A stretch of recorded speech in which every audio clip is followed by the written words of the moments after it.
अहिले बिहानको 6 बजेको छ। सामुदायिक सूचना नेटवर्क CIN-बाट अब प्रसारण हुँदैछ साझा खबर।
सुप्रभात। यो CIN को साझा खबर हो। स्नेहा कर्णसँगै गोविन्द खड्काको तपाईलाई स्वागत छ। सामुदायिक रेडियोबाट देशैभरि एकैसाथ प्रसारण भइरहेको साझा खबर CIN-खबर.com र मोबाइल एप CIN-बाट पनि सुन्न सकिन्छ।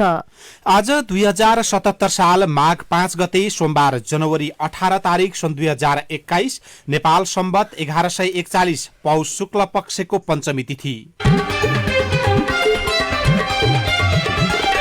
साझा खबरमा प्रमुख खबरका शीर्षकहरू। प्रतिनिधि सभा विघटन विरुद्ध रिट हेर्दामा राखेर संवैधानिक इजलासमा सुनुवाई सुरु। वैकल्पिक सरकारबारे इजलासको चासो। निर्वाचनको तयारीमा जुट्न दलहरूलाई निर्वाचन आयोगको आग्रह। कांग्रेसको प्राथमिकता बदलियो। महाधिवेशन अनिश्चित। राजनीतिक घटनाक्रमले प्रहरी समायोजन अवरुद्ध। फास्ट ट्र्याकको ठेक्कामा नेपाली सेना फेरि विवादमा। कोभिड विरुद्धको खोप लगाउन पूर्व अभ्यास गर्दै सरकार। प्रदेश 2 मा शीतलहरको कहर। उत्तरी सीमा क्षेत्रका नागरिकको जीवनस्तर सुधार्न पूर्वाधार विकास कार्यक्रम सुरु गरिँदै। नयाँ कोरोनाले सन् 2021 झन कठिन हुने विश्व स्वास्थ्य संगठनको भनाई। चीनमा फेरि आइसोलेसन सेन्टर बनाउन थालियो। अफगानिस्तानमा 2 न्यायाधीशको हत्या। र प्रधानमन्त्री कप 1 दिवसीय क्रिकेटमा बागमती विजयी। पुष्पलाल स्मृति राष्ट्रिय ब्याडमिन्टनको उपाधि प्रिन्स र जेसिकालाई।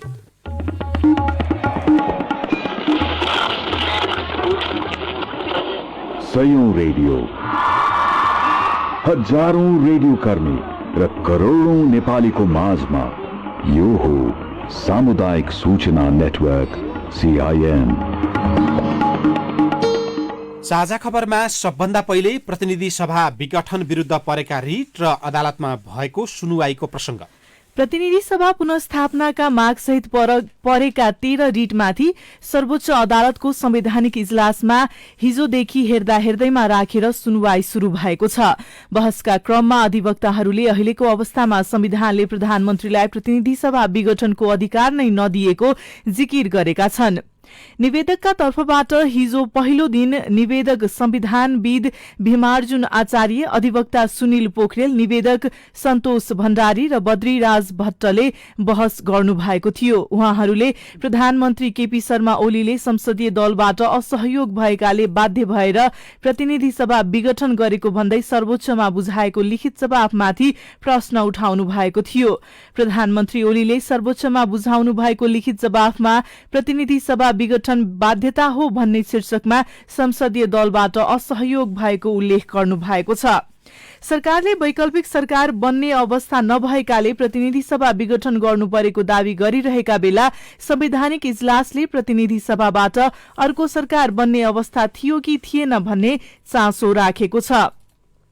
अधिवक्ता भीमार्जुन आचार्यलाई प्रधान न्यायाधीश चोलेन्द्र शमशेर जबराले संविधानको धारा 76 को उपधारा 7 मा प्रतिनिधि सभा विघटनको व्यवस्था छैन र भनी जिज्ञासा राख्नु भएको थियो। उहाँले यसअघि पनि बारम्बार बहुमत प्राप्त दलले सरकार चलाउँदिन भन्दा प्रतिनिधि सभा विघटन गर्न पाउँदैन र भनी प्रश्न पनि गर्नु भएको थियो। अधिवक्ता आचार्यले 2047 सालको संविधानमा चाहिँ प्रधानमन्त्रीलाई प्रतिनिधि सभा विघटन गर्ने अधिकार अहिलेको संविधानमा नभएको तर्क गर्नु भएको थियो। बहस गरिरहेका आचार्यलाई प्रधान न्यायाधीश जबराले बहुमत प्राप्त प्रधानमन्त्रीले प्रतिनिधि सभा विघटन गर्न किन नपाउने भनी दोहोर्याएर सोध्नु भएको थियो। जवाफमा आचार्यले नमिल्ने बताउनु भएको थियो। नेपाल कम्युनिस्ट पार्टी नेकपाका दुवै समूह प्रतिनिधि सभा विघटनपछि आरोप प्रत्यारोपको जुहारीमा लागेका छन्। आमसभा गर्ने र त्यसैमा भाषण गर्दा एकले अर्कालाई आरोप प्रत्यारोप गर्ने श्रृङ्खला निरन्तर छ। प्रचण्ड नेपाल समूहका अध्यक्ष पुष्पकमल दाहाल प्रचण्डले ओली समूहका अध्यक्ष एवं प्रधानमन्त्री केपी शर्मा ओलीमाथि संवैधानिक अङ्गहरूलाई धम्क्याएर प्रभावमा पार्न खोजेको आरोप लगाउनु भएको छ। प्रधानमन्त्री ओलीले पनि प्रचण्ड नेपाल समूहले निर्वाचन आयोगलाई धम्क्याएको आरोप लगाउनु भएको छ। प्रचण्डले भने ओलीको आरोप खण्डन गर्दै आफूले संवैधानिक निकायलाई नधम्क्याएको बताउनु भएको छ। नेकपाका नेपाल दाहालका युवा निकट विद्यार्थीको भेलालाई हिजो सम्बोधन गर्दै प्रचण्डले आक्रामक भएर आन्दोलनमा सहभागी हुन समेत निर्देशन दिनुभयो। उहाँले काठमाडौँमा अब आन्दोलनको आँधीबेहरी ल्याउने समेत उद्घोष गर्नुभयो। अब तत्काल हामी आन्दोलनमा जानुपर्छ, आन्दोलनमा बलिदान दिन पनि तयार हुनुपर्छ, उहाँले कार्यकर्तालाई निर्देशन दिँदै भन्नुभएको थियो। तपाईँ पार्टीको संस्थाको मूल्य मान्यता भन्दा बाहिर जानुभयो, हाम्रो देशमा आपत्ति छ। तपाईँ प्रतिक्रियावादीहरूसँग साठगाँठ गर्ने र जनताले बलिदान र लामो आन्दोलनबाट प्राप्त गरेका उपलब्धिमाथि प्रहार गर्ने जो गतिविधि गर्नुभयो त्यो नेपाली जनतालाई अमान्य छ, त्यो हामीलाई अमान्य छ। हामी तपाईँको बाटोलाई प्रतिक्रान्तिकारी बाटोको रूपमा भर्सना गर्न चाहन्छौँ, घृणा गर्न चाहन्छौँ, आवेगका साथ तिरस्कार गर्न चाहन्छौँ। तपाईँको बाटो पतनको बाटो हो, तपाईँको बाटो राष्ट्र र जनताप्रति घात गर्ने बाटो हो। त्यो बाटो हामीलाई स्वीकार्य छैन भनेको हो। हाम्रो तपाईँसँग व्यक्तिगत रिसिभी केही पनि होइन। प्रधानमन्त्री ओलीले पनि हिजै एउटा कार्यक्रमलाई सम्बोधन गर्दै गणतन्त्र र राष्ट्रका पक्षमा संसद विघटन भएको तर्क गर्नुभयो। उहाँले संविधान, गणतन्त्र र राष्ट्रका पक्षमा जनमत लिनका लागि निर्वाचनमा जाने निर्णय गरेको बताउनुभयो। उहाँले माधव कुमार नेपाल र पुष्पकमल दाहाल प्रचण्डले निर्वाचन आयोग र अदालतलाई धम्क्याइरहेको समेत आरोप लगाउनुभयो। प्रतिनिधि सभा विघटनका लागि संविधानको धारा 76(7) र धारा 85 अनुसार सिफारिस गरिएको छ। राष्ट्रिय एवं अन्तर्राष्ट्रिय अभ्यासका आधारमा सिफारिस गरिएको छ अनि यति पनि नपढी कुद्नु भएको छ। प्रधानमन्त्री ओलीले तर्क गर्नुभयो। संसद विघटन भएपछि राष्ट्रपतिको मर्यादामाथि र गणतन्त्रमाथि समेत हमला भएको उहाँको टिप्पणी थियो। निर्वाचन आयोगले वैशाख 17 र 27 गतेका लागि घोषित निर्वाचन प्रक्रियामा सक्रियतापूर्वक सहयोग गर्न राजनीतिक दलहरूलाई आग्रह गरेको छ। सरकारले पुस 5 गते प्रतिनिधि सभा विघटन गरेर निर्वाचनको नयाँ मिति तोकेपछि आयोगले हिजो 11 वटा राजनीतिक दलका प्रतिनिधिलाई बोलाएर निर्वाचन प्रक्रियाबारे छलफल गरेको हो। प्रमुख निर्वाचन आयुक्त दिनेश कुमार थपलियाले आफ्नो मातहतका प्रदेश, जिल्ला, स्थानीय तह, वडा स्तरीय समिति तथा भातृ संगठन मार्फत निर्वाचन कार्यक्रममा सक्रिय सहभागिता, समन्वय र सहयोगका लागि दलहरूलाई अनुरोध गर्नु भएको थियो। तर आयोगको छलफलमा निर्वाचनलाई लिएर दलका प्रतिनिधिहरूको मत भने बाँचिएको छ। निर्वाचन आयोगले 17 र 27 वैशाखमा 2 चरणमा हुने गरी तय भएको प्रतिनिधि सभा निर्वाचनका लागि करिब 8 अर्ब खर्च लाग्ने अनुमान पनि गरेको छ। आयोगले हिजो अर्थ मन्त्रालयका सचिव सहितसँग निर्वाचन खर्चबारे छलफल गरेकोमा करिब 8 अर्ब खर्च लाग्ने प्रारम्भिक निष्कर्ष निकालेको हो। आयोगले यसपटक कोभिड-19 लाई समेत मध्यनजर गरेर निर्वाचन तयारी गर्नुपर्ने भएकाले अघिल्ला निर्वाचनमा भन्दा खर्च केही बढ्ने अनुमान गरेको छ। सो विषयमा प्रारम्भिक खाका बनाउने काम भइरहेको आयोगका प्रवक्ता राजकुमार श्रेष्ठले जानकारी दिनुभयो। राजनीतिक दल सम्बन्धी ऐनको दफा 47 में निर्वाचनका विषय लगायत आयोगले आवश्यक ठानेको विषयहरूमा राजनीतिक दलसँग परामर्श गर्न सकिने व्यवस्था छ। सोही व्यवस्था अनुसार चाहिँ आजको बैठक आयोजना गरिएको हो। बैठकमा निर्वाचनको मिति घोषणा भए पश्चात आयोगले गरेका काम कारबाहीहरूको बारेमा प्रमुख निर्वाचन आयुक्तज्यूले जानकारी गराउनु भयो र आयोगबाट अहिले जिल्ला र स्थानीय तहको केन्द्रसम्म सञ्चालित कार्यक्रम 2वटा रहेको छ। मतदाता नामावली अद्यावधि गर्ने कार्यक्रम र मतदान स्थल तथा मतदान केन्द्र पुनरावलोकन गर्ने कार्यक्रम सञ्चालन भएको छ। राजनीतिक दलहरूको तर्फबाट चाहिँ कस्तो खालको सुझाव अथवा प्रतिक्रिया आयो त? आफ्नो दलको तर्फबाट केही रिजर्भेसन रहे तापनि घोषित मितिमा निर्वाचन सम्पन्न गर्नका निम्ति आयोगले तयारी गरेको काममा हामी सहभागी हुने र सहयोग गर्ने कुरा चाहिँ व्यक्त गर्नुभएको छ। यसअघि 2074 सालमा सम्पन्न प्रतिनिधि सभा र प्रदेश सभा निर्वाचनका लागि 7 अर्ब 75 करोड 95 लाख 41 हजार खर्च लागेको थियो। महाधिवेशनको तयारीमा लागेको नेपाली कांग्रेसले संसद विघटनसँगै प्राथमिकता फेरेको छ। संसद विघटनसँगै कांग्रेस संघर्ष र चुनावी तयारीमा जुटेको छ। महाधिवेशनमा केन्द्रित हुनुपर्ने नेता संसद विघटन पछिको राजनीतिक जोडघटाउ र आन्दोलनमा व्यस्त छन्। बदलिएको प्राथमिकताले महाधिवेशन झन अनिश्चित बनेको छ। प्रवक्ता विश्वप्रकाश शर्माले राजनीतिक घटनाक्रमले महाधिवेशनको पूर्व तयारीमा केही असर परेको स्वीकार गर्नुभयो। अब हुने कार्यक्रमले पनि असर गर्छ कि गर्दैन त्यसको लेखाजोखा गरेर हामी महाधिवेशन र आन्दोलनसँगै अगाडि बढाउने तयारीमा छौं उहाँले भन्नुभयो। कांग्रेसले पहिलो पटक तोकेको महाधिवेशनको कार्यतालिका अनुसार प्रक्रिया अगाडि बढाएको भए यसबेला ओडादेखि जिल्ला तहसम्मको अधिवेशन भइसकेको हुन्थ्यो। निर्वाचन कि संसद पुनर्स्थापना भन्ने विषयमा पनि कांग्रेसका फरक फरक मत देखिएका छन्। पछिल्लो पटक कांग्रेसका सभापति शेरबहादुर देउवाको बोली र कांग्रेसको प्राथमिकता के फेरिएको हो। साथी राजन रुचालले कांग्रेसका नेता बालकृष्ण खाँडलाई सोध्नु भएको छ।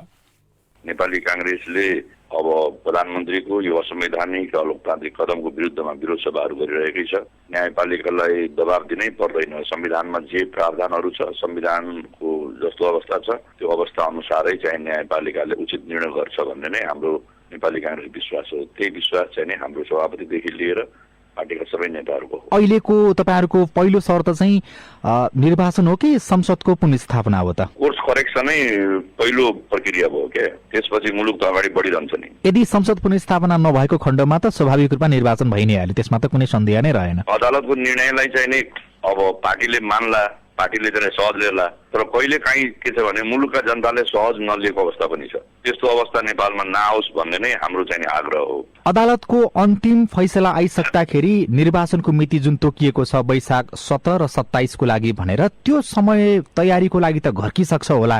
त्यस्तो अवस्थामा निर्वाचन यदि असोजतिर कार्तिक मङ्सिरतिर हुने स्थिति भयो भने कांग्रेस चुपचाप निर्वाचनको तयारीमा लाग्ने हो कि?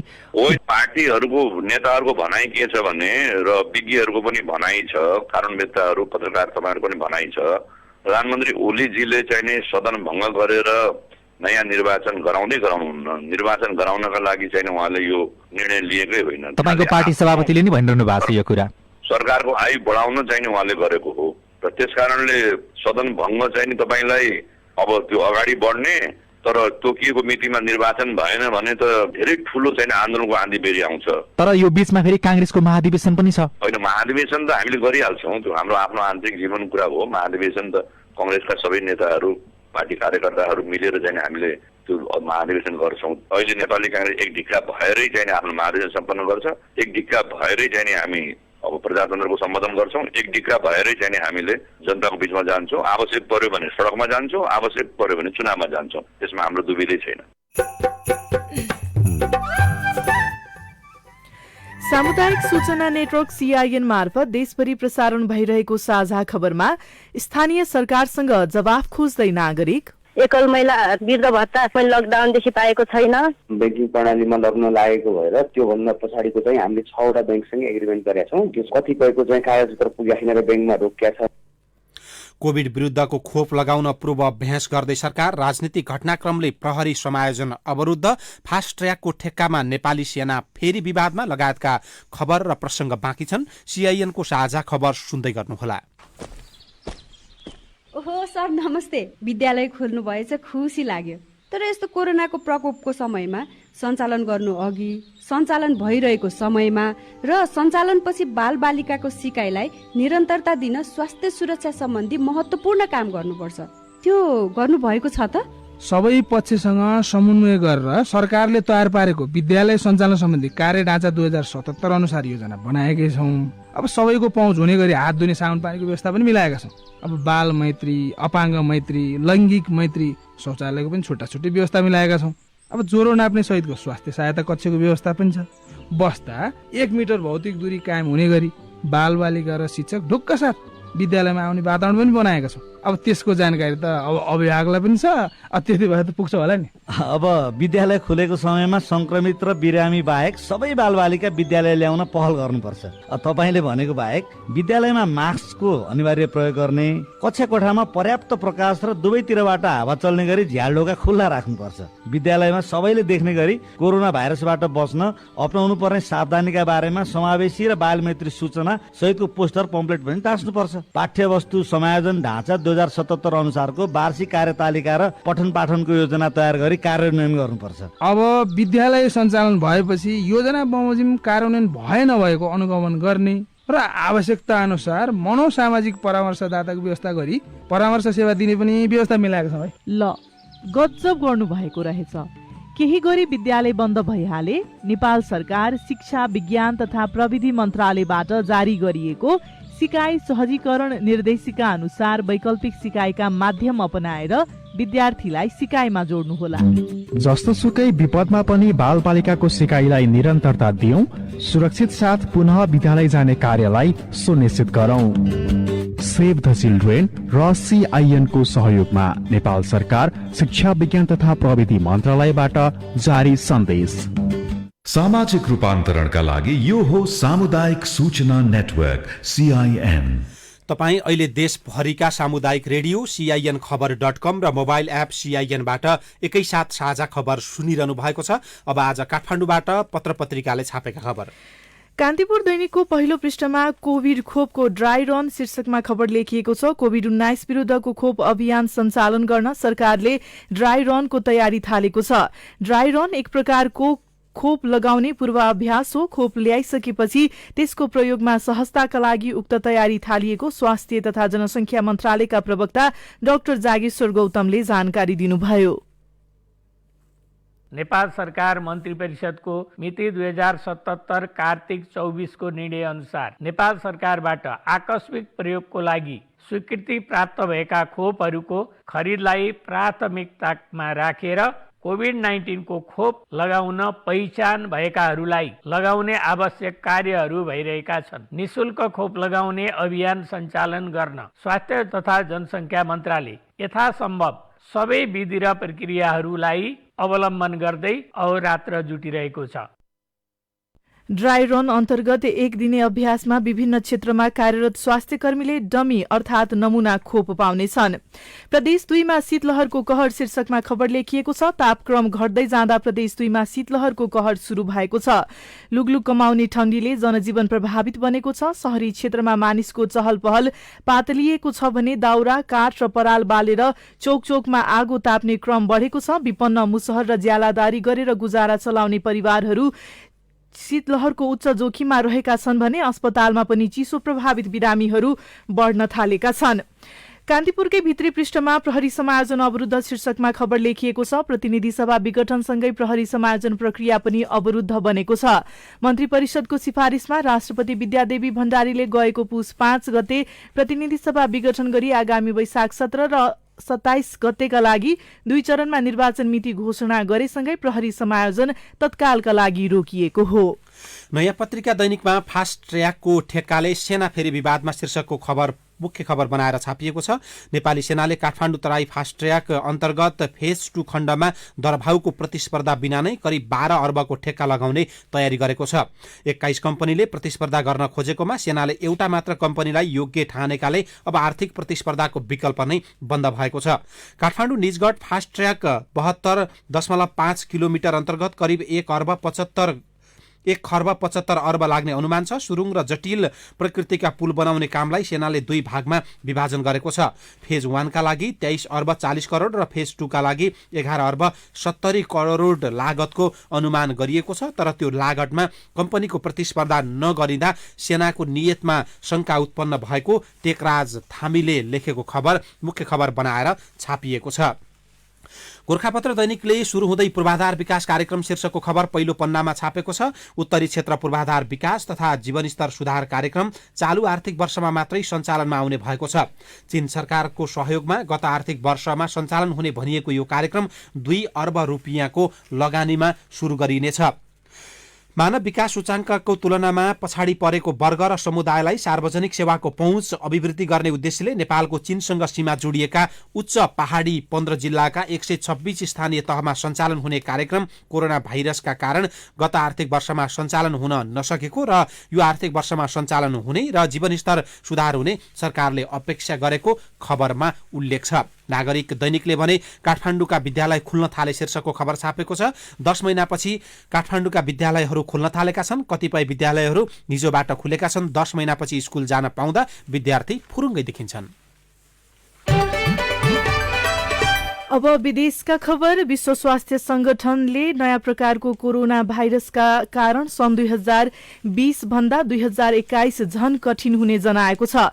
कोरोनाका कारण नयाँ प्रकार पहिलेको भन्दा धेरै संक्रामक रहेको पनि विश्व स्वास्थ्य संगठनले बताएको छ। अफगान सर्वोच्च अदालतका 2 जना महिला न्यायाधीशको काबुलमा गोली हानी हत्या गरिएको छ। हिजो बिहान कामका लागि अदालत जाने क्रममा ती न्यायाधीशहरूको हत्या गरिएको छ र चीनको उत्तरी शहर हेवेईको एक शहरमा गएको 5 दिनमा 1500 वटा आइसोलेसन सेन्टरहरू निर्माण गरिएको छ। हेवेई प्रान्तका स्थानीय अधिकारीहरूका अनुसार कोरोना संक्रमणको जोखिमलाई ध्यानमा राखेर आइसोलेसन सेन्टरहरू पुनः निर्माण हुन थालेको हो। अब खेल खबर। प्रधानमन्त्री कप 1 दिवसीय क्रिकेट प्रतियोगितामा विभागीय टोली त्रिभुवन आर्मी क्लब र बागमती प्रदेश विजयी भएका छन्। मुलपानी मैदानमा हिजो भएको खेलमा आर्मीले कर्णाली प्रदेशलाई 80 रनले हरायो। समूह ए मा रहेको आर्मीको यो लगातार दोस्रो जित हो। यसबीच त्रिवी मैदान कीर्तिपुरमा भएको समूह बी को खेलमा बागमतीले अर्को विभागीय टोली नेपाल पुलिस क्लबलाई 7 विकेटले हराएको थियो। सिल ग्रुपका प्रिन्स दाहाल र एपीएफ की जेसिका गुरुङले 10औं पुष्पलाल स्मृति राष्ट्रिय ब्याडमिन्टन प्रतियोगिताको उपाधि जितेका छन्। सेमिफाइनलमा शीर्ष वरियतामा रत्नजीत तामाङलाई पराजित गरेका प्रिन्सले फाइनलमा एपीएफको दिपेश धामीलाई 21-18, 21-13 को सोझो सेटमा स्तब्ध पार्नुभयो। त्यसैगरी महिलातर्फको उपाधि भिडन्तमा त्रिभुवन आर्मी क्लबकी रसिला महर्जनलाई पराजित गर्दै जेसिकाले उपाधि जित्नु भएको हो। र बौद्धनाथ डेभलपमेन्ट कमिटी र बुद्ध तामाङ कल्याण गुठीको आयोजनामा प्रथम चक्र लामा किशन लामा स्मृति राष्ट्रव्यापी स्कुनर प्रतियोगिता माघ 28 गतेदेखि सुरु हुने भएको छ। नागरिकको सवालमा सरकारवालाको जवाब, रेडियो सामग्री, स्वस्थ जीवनशैलीसँग जोडिएको सन्देश, अरू खबर र कार्टुन पनि बाँकी नै छ। सीआईएन को साझा खबर सुन्दै गर्नुहोला। मेरी मैनी मारी कसलाई ल्याइसे दामना को हुनी नानी काका यी त मेरी ज्यान हुन् नि तपाईकी बुहारी। दामना अझ हाँस्छस्। मारी कुन जातकी हुन्, कस्तो खानदानकी हुन्, हाम्रो जातसँग चल्ने हुन् कि होइनन् भनेर भन्ठानलाई सोचे होलास्। मारी नानीलाई चाहिँ भित्रै घरमा ल्याइहाल त। उमेर नपुगेर विवाह गरिदिया भए कानुनी कारबाही हुन्थ्यो होला। अब त उमेर पुगेर विवाह गरेका छस्, राम्रै गरिस्। सोच बदलौं, परम्परागत हानिकारक अभ्यास बाहिरै राखौं। कार्यक्रम साझा आवाज सीआईएन मार्फत देशभरका सामुदायिक रेडियोहरूमा सुन्न नभुल्नुहोस् है। कार्यक्रम साझा आवाज। प्रसूति एक विशेष अवस्था हो। कोरोना भाइरस कोभिड-19 महामारीको समयमा यस अवस्थालाई अझ बढी ध्यान दिनुपर्दछ। गर्भवती तथा सुत्केरीलाई पनि कोरोना भाइरसको संक्रमण हुन सक्छ। जुनसुकै अवस्थामा पनि गर्भवतीलाई विशेष हेरचाह र स्याहार चाहिन्छ। बच्चा जन्माउने बेलामा पनि खतराका लक्षणहरू देखिन सक्छन्। 8 घण्टा भन्दा बढी लामो सुत्केरी व्यथा लाग्नु, बच्चाको पहिला हात, खुट्टा वा नाल निस्कनु, गर्भवतीको हात खुट्टा अररो भई काप छुट्नु वा मुर्छा पर्नु, बच्चा जन्माउनु अघि अथवा बच्चा जन्मिसकेपछि भएपछि पनि धेरै रगत बग्नु। यस्ता लक्षणहरू देखा परेमा तुरुन्तै नजिकैको स्वास्थ्य संस्थामा जाँच्न लैजानुपर्छ। समयमै खतराका लक्षणको पहिचान गरी गर्भावस्थालाई सुरक्षित बनाऊ। कोभिड-19 सम्बन्धी कुनै पनि जिज्ञासा भएमा पैसा नलाग्ने कल सेन्टर 1115 वा 1133 मा सम्पर्क गरौँ। राष्ट्रिय स्वास्थ्य शिक्षा सूचना तथा सञ्चार केन्द्र र UNFPA द्वारा जनहितमा जारी। सामाजिक रूपान्तरणका लागि यो हो सामुदायिक सूचना नेटवर्क CIN। साझा खबरमा अब तपाईँको प्रश्न र त्यसको जवाब सहितको प्रश्नोत्तर श्रृङ्खला सोभिता रिसालबाट। नमस्ते, स्वर्गद्वार प्युठानदेखि चाँदनी घरती मगर हो, बाजमदेखि एकल महिला वृद्ध भत्ता मैले लकडाउनदेखि पाएको छैन, किन हो र किन रोकिया कि काटिया कि के भयो? तपाईको प्रश्नको जवाफ दिँदै हुनुहुन्छ स्वर्गद्वारी नगरपालिकाका शाखा अधिकृत पूर्णचन्द्राचार्य। असारसम्मको त उहाँले पाइसक्यो हो। साउनबाटको पैसा चाहिँ रोकिएको ब्याङ्किङ प्रणालीमा लग्न लागेको भएर त्योभन्दा पछाडिको चाहिँ हामीले 6वटा ब्याङ्कसँग एग्रिमेन्ट गरेका छौँ। त्यो कतिपयको चाहिँ कागजपत्र पुगिसकेर ब्याङ्कमा रोकिया छ, नत्र भने निकाबाट निकासा भइसक्यो र 1-2 दिन भित्रै नै हामी त्यो बाँड्ने तयारी छ। यदि उहाँले लकडाउनदेखिको नै भत्ता पाउनु भएको छैन भने त्यो विषयमा के हुन्छ? लकडाउनदेखिको नै नपाएको भए पाउनुहुन्छ। मेरो नाम मिना बोहरा, जिल्ला बझाङ सैपाल गाउँपालिका 2 लघु जल विद्युत आयोजना भएको ठाउँको नाम जिमा हो। जल विद्युत आयोजना प्रदेश र गाउँपालिकाको संयुक्त लगानीमा काम भएर 4-5 महिना बितिसक्दा पनि 20 जना बासिन्दाहरूले भुक्तानी नपाएको गुनासो गरेका छन्। यसको जानकारी गरि पाऊँ भन्ने आशा राख्दछु। गुनासो गर्नेको नाम भरत बोहरा, मीनबहादुर बोहरा, रचिभान बोहरा, अमीर बोहरा, लोकेन्द्र बोहरा। यस विषयमा हामीले साइपाल गाउँपालिकाका अध्यक्ष राजेन्द्र बहादुर धामीलाई सोधेका छौँ। अब त्यस्तो उनको छुटेको छ, पैसा पाएको छैन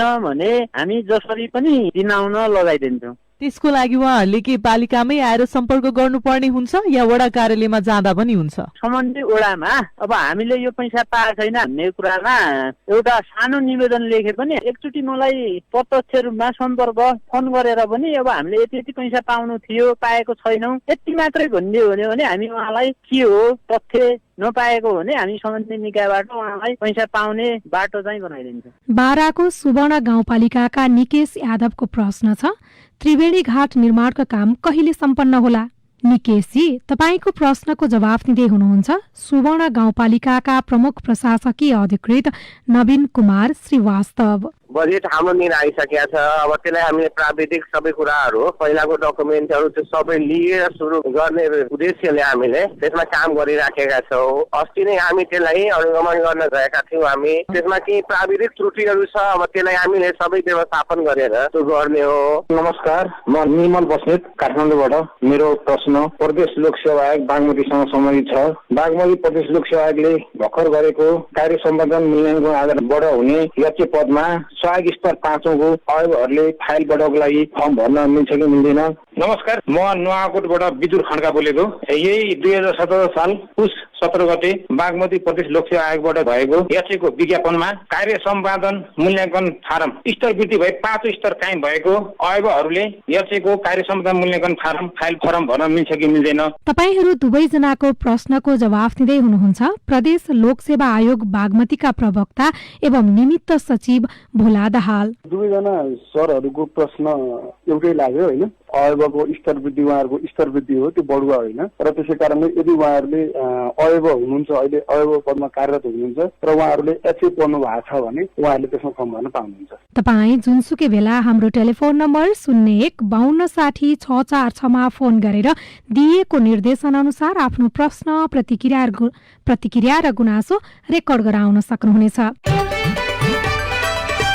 अब केही खबर संक्षेपमा। शहीद परिवारहरू मधेसमा बिचल्लीमा छन्। आज मधेस बलिदानको सम्झना गरिँदैछ, तर शहीद परिवारले भने न क्षतिपूर्ति, न राहत, न सरकारले भनेको आश्वासन पाएका छन्। आश्वासनमा मात्रै उनीहरू बसिरहेका छन्। तस्बिर सहित नयाँ अन्नपूर्ण पोस्ट दैनिकले छापेको छ। कोरोना महामारीपछि वैदेशिक रोजगारीमा असर परेको छ। खाडी तथा मलेसियामा कोभिडपछि 6 महिनाको अवधिमा रोजगारीका लागि 40,535 जना मात्रै जान पाएका छन् भने ती देशबाट 1,92,828 जना स्वदेश फर्किएका छन्।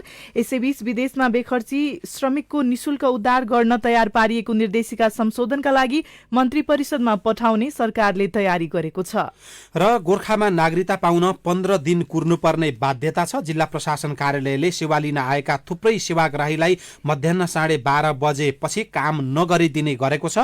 एक दिनमा 70 जनाभन्दा धेरैको नागरिकता नबन्ने र 30 जनाभन्दा धेरैको राष्ट्रिय परिचय पत्र फारम नभर्ने कोटा नै तोकेको छ। हामी साझा खबरको अन्त्यमा आइपुगेका छौं। सामुदायिक रेडियो प्रसारक संघद्वारा सञ्चालित CIN को बिहान 6 बजेको साझा खबर सक्नु अघि तपाईको स्वस्थ जीवनशैलीसँग जोडिएको एउटा सन्देश। भान्सामा नियमित प्रयोग हुने जीराको फाइदा के हुन्? पेट फुल्ने समस्या छ, 1 चम्चा जीरा लिनुस्, 1 ग्लास पानी लिनुस्, मजाले त्यसलाई उमालेर पिउँदाखेरि तपाईको 10-15 मिनेटमा पेट फुलेको समस्या जुन छ त्यसलाई चाहिँ तपाईले 2-3 मिनेटमै हल गर्न सक्नुहुन्छ। भने जुन हामीलाई खाना नरुच्ने समस्या छ या भोक नलाग्ने समस्या भइरहेको छ भने त्यसमा चाहिँ जीरालाई हामीले यतिकै 2-3 वटा गेडा लिएर चपाउँदाखेरि पनि यो समस्या चाहिँ समाधान हुन सक्छ एकैछिनमा। कहिलेकाहीँ बिना केही कारण बान्ता हुने समस्याहरू त्यस्तो केही देखिराखेको छ भने त्यसमा पनि जीराको केही गेडाहरू चपाउँदाखेरि त्यो समस्याबाट पनि हामीले सजिलै मुक्ति पाउन सक्छौं। डाक्टर प्रतिभा त्रिपाठीको यो सन्देशसँगै साझा खबरमा मुख्य खबर फेरि एकपटक। प्रतिनिधि सभा विघटन विरुद्धका रिट हेर्दैमा राखेर संवैधानिक इजलासमा सुनवाई सुरु। वैकल्पिक सरकारबारे इजलासको चासो। निर्वाचनको तयारीमा जुट्न दलहरूलाई आयोगको आग्रह। कांग्रेसको प्राथमिकता बदलियो, महाधिवेशन अनिश्चित। राजनीतिक घटनाक्रमले प्रहरी समायोजन प्रक्रिया अवरुद्ध। फास्ट ट्र्याकको ठेक्कामा नेपाली सेना फेरि विवादमा। कोभिड विरुद्धको खोप लगाउन पूर्व अभ्यास गर्दै सरकार। प्रदेश 2 मा शीतलहरको कहर। उत्तरी सीमा क्षेत्रका नागरिकको जीवनस्तर सुधार्न पूर्वाधार विकास कार्यक्रम सुरु हुँदै। नयाँ कोरोनाले सन् 2021 झन कठिन हुने विश्व स्वास्थ्य संगठनको भनाई। चीनमा फेरि आइसोलेसन सेन्टर बनाउन थालियो। र प्रधानमन्त्री कप 1 दिवसीय क्रिकेटमा बागमती विजयी।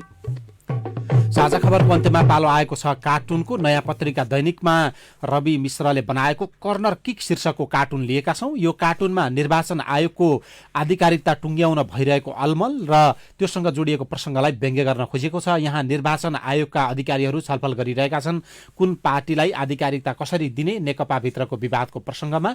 र त्यहाँ एकले अर्कोलाई भनेका छन् र एउटाले सुझाव दिएका छन् र यसो गरौँ भनेर बाटो देखाएका छन् र यस्तो लेखिएको छ। अब यसो गरौँ, एउटालाई एक खिल्ली सूर्य लाइट दिउँ, अर्कोलाई सूर्य रेड दिउँ अनि विवाद समाधान हुन्छ। हवस् त, प्राविधिक साथी सुभाष पन्तलाई धन्यवाद। अहिलेलाई गोविन्द खड्का र स्नेहा कर्ण बिदा भयौं। तपाईको आजको दिन शुभ होस्। नमस्कार। यसपछि देशभरिका सामुदायिक रेडियोबाट कार्यक्रम बोल्ने बेला प्रसारण हुनेछ। सुन्ने प्रयास गर्नुहोला।